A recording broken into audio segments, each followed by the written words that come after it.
आप सभी को नमस्कार, नमस्ते, प्रणाम। आप सुन रहे हैं किताबें और मैं। यहाँ आपको सुनने को मिलेंगे प्रसिद्ध लेखकों के बेहतरीन उपन्यास, नाटक और कहानियाँ। तो बने रहिए मेरे यानी लवेश कुमावत के साथ और सुनते रहिए किताबें और मैं। आज मैं आपको सुनाने जा रहा हूँ मुंशी प्रेमचंद की लिखी कहानी सभ्यता का रहस्य। यूँ तो मेरी समझ में दुनिया की 1000 बातें नहीं आती।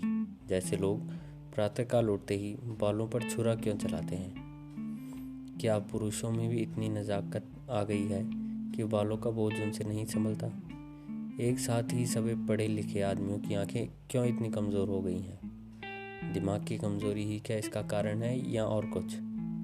लोग किताबों के पीछे इतना क्यों हैरान रहते हैं इत्यादि। लेकिन इस समय मुझे इन बातों से मतलब नहीं। मेरे मन में एक नया प्रश्न उठ रहा है और उसका जवाब मुझे कोई नहीं देता। प्रश्न यह है कि सभ्य कौन है और असभ्य कौन। सभ्यता के लक्षण क्या है। सरसरी नज़र से देखिए तो इससे ज़्यादा आसान और कोई सवाल ही न होगा। बच्चा इसका समाधान कर सकता है, लेकिन ज़रा गौर से देखिए तो प्रश्न इतना आसान नहीं जान पड़ता। अगर कोट पतलून पहनना, टाई हैट कॉलर लगाना, मेज़ पर बैठकर खाना खाना, दिन में 13 बार कोको या चाय पीना और सिगार पीते हुए चलना सभ्यता है, तो इन गोरों को भी सभ्य कहना पड़ेगा, जो सड़क पर बैठकर शाम को कभी कभी टहलते नजर आते हैं। शराब के नशे में आंखें सुर्ख, पैर लड़खड़ाते हुए रास्ता चलने वालों को अनायास छेड़ने की धुन। क्या उन गोरों को सभ्य कहा जा सकता है? कभी नहीं। तो यह सिद्ध हुआ कि सभ्यता कोई और ही चीज़ है। उसका देह से इतना संबंध नहीं है जितना मन से है। मेरे इन गिने मित्रों में एक राय रतन किशोर भी हैं। आप बहुत ही सहृदय, बहुत ही उदार, बहुत ही शिक्षित और एक बड़े ओहदेदार हैं। बहुत अच्छा वेतन पाने पर भी उनकी आमदनी खर्च के लिए काफ़ी नहीं होती। 1/4 वेतन तो बंगले की भेंट हो जाती है। इसलिए आप बहुधा चिंतित रहते हैं। रिश्वत तो नहीं लेते, कम से कम मैं नहीं जानता। हालांकि कहने वाले कहते हैं, लेकिन इतना जानता हूँ कि वह भत्ता बढ़ाने के लिए दौरे पर बहुत रहते हैं। यहाँ तक कि इसके लिए हर साल बजट की किसी दूसरे मद से रुपए निकालने पड़ते हैं। उनके अफसर कहते हैं, इतने दौरों पर क्यों करते हो? तो जवाब देते हैं, इन जिलों का काम ही ऐसा है कि जब तक खूब दौरे न किए जाएं, रियायत शांत नहीं रह सकती। लेकिन मज़ा तो यह है कि राय साहब उतने दौरे वास्तव में नहीं करते जितने कि अपने रोज़नामचे में लिखते हैं। उनके पड़ाव शहर से 50 मील पर होते हैं। खेमे वहाँ गड़े रहते हैं, कैंप के अमले वहाँ पड़े रहते हैं और राय साहब पर मित्रों के साथ गपशप करते रहते हैं। पर किसी की मजाल है कि राय साहब को नेक नीयत पर संदेह कर सके। उनके सभ्य पुरुष होने में किसी को शंका नहीं होती। एक दिन मैं उनसे मिलने गया। उस समय वह अपने खसियारे दमड़ी को डांट रहे थे। दमड़ी रात दिन का नौकर था, लेकिन घर रोटी खाने जाया करता था। उसका घर थोड़ी ही दूर पर एक गांव में था। कल रात को किसी कारण से यहाँ न आ सका, इसलिए डांट पड़ रही थी। राय साहब, जब हम तुम्हें रात दिन के लिए रखे हुए हैं तो तुम घर क्यों रहे? कल के पैसे कट जाएंगे। दमड़ी, हुजूर, एक मेहमान आ गए थे, इसी से न जान आ सका। राय साहब, तो कल के पैसे उसी मेहमान से ले लो। दमड़ी, सरकार, अभी तो ऐसी खता न होगी। राय साहब, बक बक मत करो। दमड़ी, हुजूर। राय साहब, 2 रुपए जुर्माना। दमड़ी रोता चला गया। रोज़ा बख्शाने आया था, नमाज गले पर पड़ गई। 2 रुपए जुर्माना ठुक गया। खता यही थी कि बेचारा कसूर माफ़ करना चाहता था। यह एक रात को गैर हाजिरी होने की सज़ा थी। बेचारा दिन भर का काम कर चुका था, रात को यहाँ सोया न था, उसका दंड। और घर बैठे बत्ती उड़ाने वाले को कोई नहीं पूछता, कोई दंड नहीं देता। दंड तो मिले और ऐसा मिले कि जिंदगी भर याद रहे, पर पकड़ना तो मुश्किल है। दमड़ी भी अगर होशियार होता तो जरा रात रहे आकर कोठरी में सो जाता, फिर किसे खबर होती कि वह रात कहाँ रह गया। पर गरीब इतना चंट न था। दमड़ी के पास कुल 6 बिस्वे जमीन थी, पर इतने ही प्राणियों का खर्च भी था। उसके 2 लड़के, 2 लड़कियां और स्त्री सब खेती में लगे रहते थे, फिर भी पेट की रोटियां नहीं मैसर होती थीं। इतनी जमीन क्या सोना उगल देती?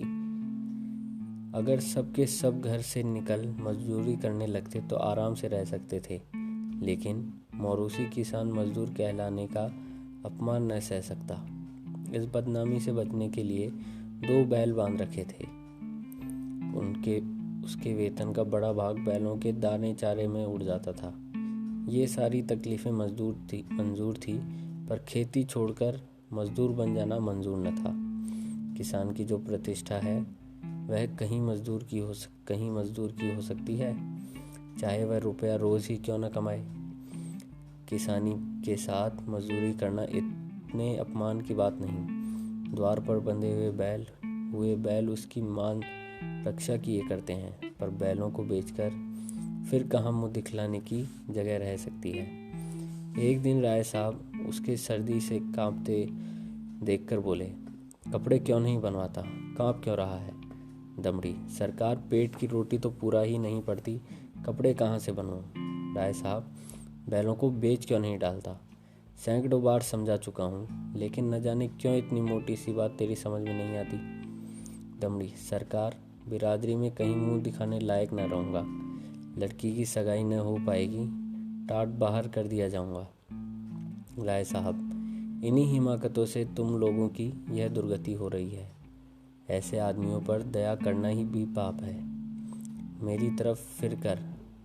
क्यों मुंशी जी, इस पागलपन का भी कोई इलाज है? जोड़ों मर रहे हैं, पर दरवाजे पर बैल जरूर बांधेंगे। मैंने कहा, जनाब, यह तो अपनी अपनी समझ है। राय साहब, ऐसी समझ को दूर से सलाम कीजिए। मेरे यहाँ कई पुश्तों से जन्माष्टमी का उत्सव मनाया जाता था।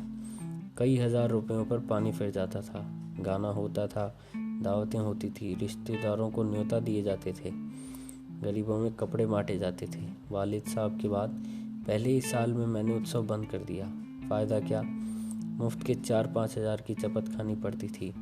सारे कस्बे में बावले मचा, आवाज़ें कसी गई, किसी ने नास्तिक कहा, किसी ने ईसाई बनाया, लेकिन यहाँ इन बातों की क्या परवाह। आखिर थोड़े ही दिनों में सारा कोलाहल शांत हो गया।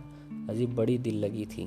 कस्बे में किसी के यहाँ शादी हो, लकड़ी मुझसे ले, पुश्तों से चली आ रही रस्म चली आती थी। वालिद तो दूसरों के दरखत मोल लेकर इस रस्म को निभाते थे। थी हिमाकत या नहीं, मैंने फौरन लकड़ी देना बंद कर दिया।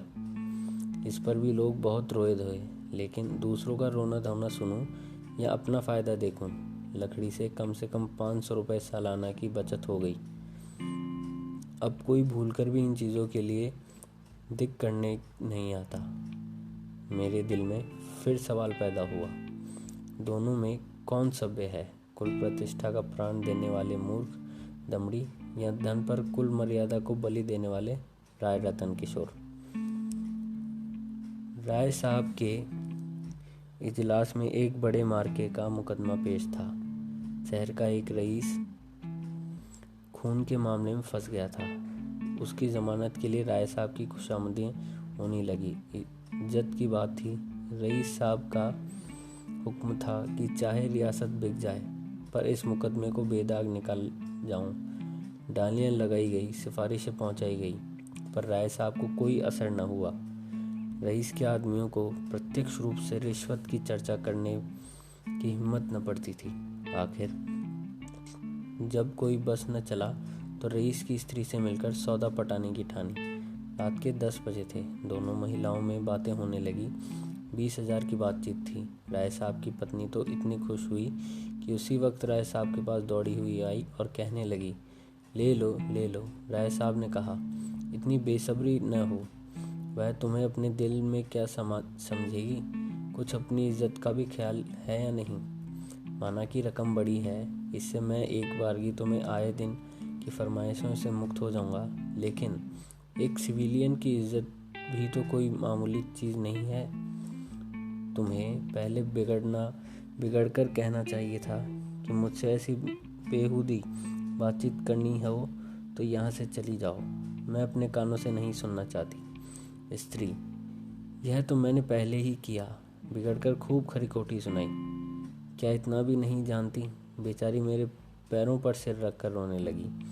राय साहब: यह कहा था कि राय साहब से कहूँगी तो मुझे कच्चा ही चबा जाएंगे। यह कहते हुए राय साहब ने गदगद होकर पत्नी को गले लगा लिया। स्त्री: अजी, मैं न जाने ऐसी कितनी ही बातें कह चुकी हूँ, लेकिन किसी तरह टाले नहीं टलती। रो रो कर जान दे रही थी। राय साहब: उससे वादा तो नहीं कर लिया?